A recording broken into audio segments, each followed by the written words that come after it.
So we're here for our next episode of Ascot Asks with Gina Bryce. So Gina, going straight into it, what is the reason why you got into horse racing?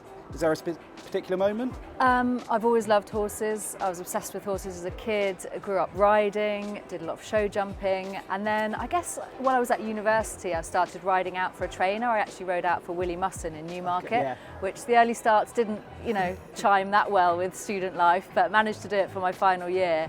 And just found it really interesting world. Wasn't really aware of the career opportunities that were there until I started enjoying that, opened a few doors. I found out about the Godolphin Flying Start programme and thought, hang on a minute, this could be something that I could actually do as a career. So that's kind of where it started. When you're not working, what is the one thing that you just absolutely love to do? It's not a surprise that I like riding. I've actually just got back into it really. I've got 2 kids, so very, very busy with that. My husband travels a lot, but I've got an ex-race horse that as a horse called Lucky 15, who used to be trained by Rafe Beckett, who's actually quite a useful horse. He won 3 times. Amazing now I look at him to think that he was an elite athlete as he plods around the place. He's got a brilliant brain. He's really chilled, and just love riding him as much as I can, trying to school him, trying to re-educate him into like life after racing, and that's kind of all my spare time is taken up by that and the kids really. If you could go back and talk to your younger self before you got into the industry, is there one bit of advice that you'd give yourself?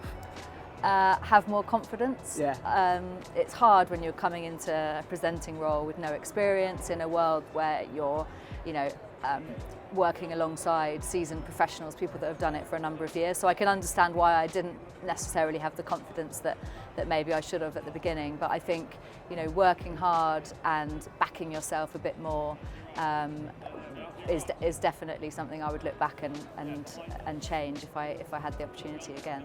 If there's one thing in your life that you find annoying, could you tell us it? Oh, I'm going to drop my husband in now. Countless things that he does. No, what do I find annoying?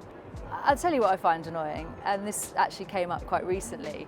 It's the double standards, the different standards that men and women do get within the industry. So quite recently I commentated on the Grand National, and the article around that in the press detailed what I was doing in terms of the achievement, and then gave a sort of relationship history as the final line in the article. I mean, it's kind of funny, but also it's a reminder that we haven't quite moved on from that sort of double standard, if you like, in the press. Going off, you touched on it quickly there, like you were the first female commentator on the Grand National in 73 years.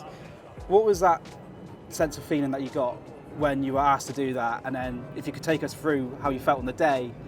Were you nervous? Was it? Extremely. I am a person that probably is quite relaxed and quite calm, and I'm good with nerves, but that got me off the bridle massively. When I agreed to it, it was actually only a couple of weeks prior to the race, and I probably underestimated slightly the task facing me. Look, I knew how hard it was. I wasn't a commentator, and I knew how challenging it would be, but at the same time in my mind I'd broken it down into, look, it's 50 seconds, because we split the Grand National commentary into 4 different stints, so I knew I was picking up from Valentine's and handing over at the Melling Road. I knew I was going to be surrounded by consummate professionals, and I thought, it's okay, I can get through this. And then the momentum built coming into the race, the press interest built, and by the Friday night, I'm not going to lie, when I said I had a rehearsal which was on air for the Topham the day before, and it didn't go as well as I had anticipated.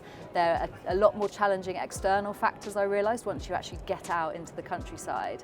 You practice at home in a controlled environment in front of a screen looking at past nationals. When you get out there, you're on a scaffold gantry out in the countryside. You're expected to use your eye line, obviously, as well as the monitor, which is something I'd never done before. The pace of the race, the horses come up so quickly, so a lot of external factors almost shocked me on the Friday, but I think I kind of had to block it all out, block out the media interest, block out everyone sort of messaging me, and as much as that was fantastic to give me encouragement, and weirdly it was like this calm descended over me when I came to the race on the Saturday. It was almost like an out-of-body experience somehow. I think the nerves sort of distilled into adrenaline, and I absolutely loved every minute of it. I really, really enjoyed it. If you couldn't cover horse racing, what sport would you cover? I quite like boxing actually. Yeah. When I was at university, I quite liked following the university boxing team. Yeah. I went to quite a few fights back in the day. Haven't been like as across the sport in recent years, but the recent Eubank Ben fight was fantastic, just to sort of bring the mainstream back in. And yeah, I quite enjoy a bit of boxing. If you could pick one song to listen to for the rest of your life? Do you know what? I'm going to go for Dance Cudero. I can't say I've It's a heard of dance. it. It's like a sort of Latin dance classic, and it's a feel-good song. Yeah. Put it on, you won't be disappointed. Okay, I might have to put it on the playlist before Royal Ascot. Yeah, or a Zach Bryan number. I'm with you on Zach love Bryan. Zach Bryan. I'm with you on Zach Bryan. Like Zach Bryan, maybe Something in the Orange, something like that. Yeah, I'm a Nine Ball fan myself. Yeah. Oh my God, great song like that as well. The list's endless actually. It is. Yeah, 28, all of them. Oh, Yeah. all of them. What is your favourite thing about working at Ascot? I mean, look at it. This is the place to be, isn't it? It's fantastic. High-class racing, great atmosphere. Like, I know people, the Royal Meeting is a different level in terms of the crowd, but I just really enjoy getting to see the horses around the paddock. There's always a lot of people around here. From a working perspective, we've got a fantastic position right above the paddock, and I love that because that's my favourite thing, is being able to see the horses up close and make those judgments on the paddock as well as everything else. You can get to the pre-parade so easily. It's just, it's got a sense of occasion, Ascot, that you don't always get at every meeting, at every other racecourse, if you like. What is your proudest moment to date in your career? It probably is commentating on the Grand National, Yeah. because it was something so different. It was out of my wheelhouse. It's something I'd never done before, and I was really pleased with how it went. I wasn't sure how that was going to go, and I felt I did an adequate job, which is what I was aiming for. Didn't make any mistakes, and I got to the other side, I think, without people, being able to criticise. I was also really proud of being on the Channel 4 presenting team for 4 years, a while ago now, and really enjoyed that experience of being on terrestrial TV and just the difference between that and working on a Sky channel, for example. So yeah, both of those things really. Who is your sporting hero? I mean, it can be a journalist as well. I'm going to go for Claire Balding, talking about a journalist, because it was watching her career, and it was seeing what a great job she did of covering racing and her in that role that actually kind of inspired me to follow the media route into racing. She's brilliant, she's so enthusiastic. I've actually worked with her, been lucky enough to work with her, and she's every bit as impressive in real life and approachable and lovely and encouraging as you hope. So I think she's a real inspiration, Claire Balding. If you could give a bit of advice to somebody trying to start a career in sort of journalism or presenting industry, what is one bit of advice that you'd give to them? I think the game has changed quite significantly from when I started out. It was traditional media really still, whereas the advent of social media has kind of happened over the course of my career. So I think nowadays people starting out have got almost more opportunity in a way to get themselves out there, to craft a bit of their own experience through the social media channels. There's perhaps more work they can do for bookmakers, for racecourses. A lot of people producing social media content, so it kind of gives you a chance to do a bit of the presenting and to get in front of camera, but without necessarily being thrown straight into a live broadcast.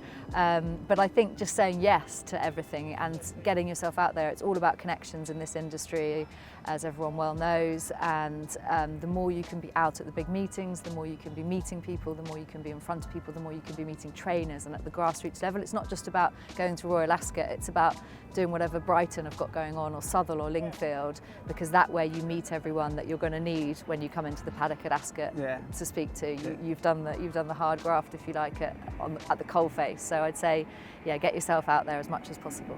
Do you have a best friend in the industry? I am very close to Shirley Anderson Jolag, who was the first woman to auctioneer. She worked for Tattersalls.